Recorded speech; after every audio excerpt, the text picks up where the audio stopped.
Começa agora o podcast Massas, editorial do Jornal Massas, número 754, de 14 de dezembro de 2025 a 10 de janeiro de 2026. Greve geral na Bélgica, Portugal e Itália. Sinais de reação da classe operária e demais trabalhadores à crise capitalista e às contrarreformas montadas pelos governos. Entre setembro e início de dezembro, a Europa se viu sacudida por greves, bloqueios, manifestações e confrontações com a polícia da França, Grécia, Bélgica, Portugal e Itália. Tiveram em comum as respostas contra-reformas dos governos. Em nome do equilíbrio orçamentário, a burguesia exige dos governantes que determinem o aumento da jornada de trabalho, o crescimento da produtividade e a redução dos gastos públicos com saúde, educação, previdência e moradia. Fazem parte das contrarreformas a alteração das leis trabalhistas e medidas contra os imigrantes, as alterações na legislação que regulamenta as aposentadorias e pensões implicam o aumento de idade e de contribuição. A economia da União Europeia e do Reino Unido sofre com a estagnação e retrocede nos marcos das relações mundiais do capitalismo, vem perdendo capacidade industrial e avultando o parasitismo financeiro.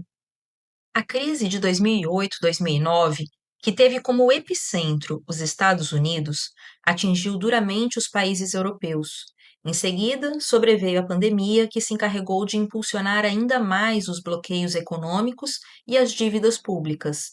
A eclosão da guerra na Ucrânia em 2022 e as sanções impostas à Rússia pelos Estados Unidos ampliaram o quadro de declínio da indústria europeia, ultradependente das fontes de matérias-primas, principalmente do gás proveniente da Rússia. De um lado, a burguesia europeia e seus governantes passaram a depender organicamente dos Estados Unidos desde o final da Segunda Guerra Mundial. De outro, não tiveram outra via a não ser entrelaçar a sua economia com a da China, que ascendeu à segunda potência desde os anos 2000. O velho continente vem se ressentindo do processo de desindustrialização e sobreposição dos ramos de serviços. Esgotou-se o período do denominado bem-estar social, e a burguesia passou à ofensiva no sentido de liquidar com antigas conquistas da classe operária e demais trabalhadores. Esperava-se, com a criação da União Europeia, um poderoso impulso das forças produtivas. As contradições do capitalismo da época imperialista se encarregaram de pôr abaixo as vantagens da redução das barreiras comerciais, que resultaram no favorecimento da Alemanha e da França, sobretudo. A retirada do Reino Unido da União Europeia foi incentivada pelos Estados Unidos, que utilizaram a Inglaterra como instrumento do capital financeiro. O retorno aos estratosféricos gastos militares tem obrigado a União Europeia e a Inglaterra a aumentarem a dívida pública, que atingiu níveis insuportáveis. Depois do Japão e dos Estados Unidos, que ostentam, respectivamente, uma dívida pública que corresponde a 214,1% e 119,3% do produto interno bruto, PIB, vem a zona do euro, com uma média de 91,4% do PIB. A Grécia, 154,2%, Itália, 135,8%, França, 113%, Bélgica, 103,9%, Reino Unido, 99,8% e Alemanha, 62,20%. Números apurados em 2024. A elevação da dívida europeia continuará avançando, em parte devido aos gastos militares. Os governos, independente de sua orientação política, recorrem às contrarreformas justamente no momento em que aumentou o precipício entre a minoria rica e a maioria pobre. A estimativa do Fundo Monetário Internacional, FMI, é de que a dívida pública mundial crescerá 2,8% em 2025, podendo superar a casa dos 100 trilhões de dólares.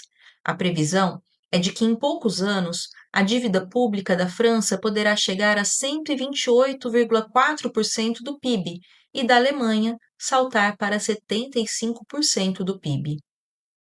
As greves gerais que começaram na Grécia em setembro tiveram continuidade nesse segundo semestre de 2025 na França, Bélgica, Portugal e Itália. O movimento de contestação das contrarreformas de Macron acabaram por impulsionar a crise política. A substituição de vários primeiros ministros refletiu a falência do governo de centro-direita, que se arrasta a duras penas. A greve geral na Itália de 12 de dezembro, organizada pela Confederação Geral Italiana do Trabalho, declarou-se contra a política do governo direitista de Giorgia Meloni, que apresentou um orçamento favorecendo as camadas mais ricas da população, priorizando os gastos militares e sacrificando as aplicações na saúde, educação, previdência e moradia. Na Bélgica, o governo atacou duramente a Previdência e realizou cortes orçamentários nos serviços sociais, destinados aos desempregados e aos trabalhadores acometidos de doenças do trabalho. A greve de 3 dias no final de novembro, apoiada em grandes manifestações, foi um grito de combate ao orçamento anti-operário do primeiro-ministro Bart De Wever. As greves e protestos na Europa indicam que a burocracia sindical está sob tremenda pressão das massas exploradas. Está sendo obrigada a romper a inércia que se impõe por meio da política de colaboração de classes. Nesse marco se manifesta a contradição entre as iniciativas de mobilização que ocorreram no passado recente em defesa do povo palestino e a passividade diante da explosiva guerra que se trava na Ucrânia. As direções sindicais, via de regra, seguiram e vêm seguindo as posições dos governos e da OTAN, que serve de braço armado dos Estados Unidos. Os choques com os governos, em torno ao orçamento e às contrarreformas, certamente indicam um curso mais avançado da luta de classes na Europa, o que evidencia, de forma absoluta, a crise de direção e a necessidade de sua superação. Os Estados Unidos, sob o governo Biden, fomentaram a guerra na Ucrânia, procurando sua anexação à União Europeia. Agora, sob o governo Trump, forçam o fim da guerra com o plano de partilha do território ucraniano. No Oriente Médio, a Casa Branca ditou aos palestinos a paz dos cemitérios. Na América Latina, Trump armou um cerco militar à Venezuela e age com o objetivo de derrubar o governo de Nicolás Maduro. Os explorados e povos oprimidos de todo o mundo estão diante de uma ofensiva mundial do imperialismo e das burguesias nacionais que se lançaram às contrarreformas anti-operárias e antipopulares. Eis porque, no fundo, a luta de classes na Europa tem alcance mundial.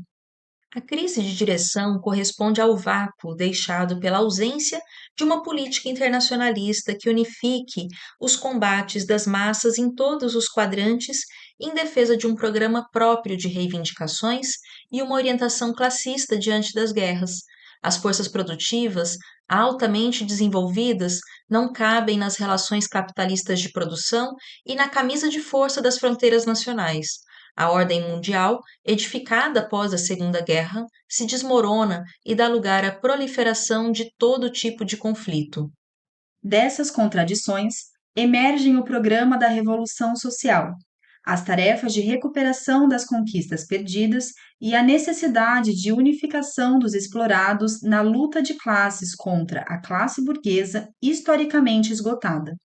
Sobre essas bases, está posta a luta pela reconstrução do Partido Mundial da Revolução Socialista, a Quarta Internacional.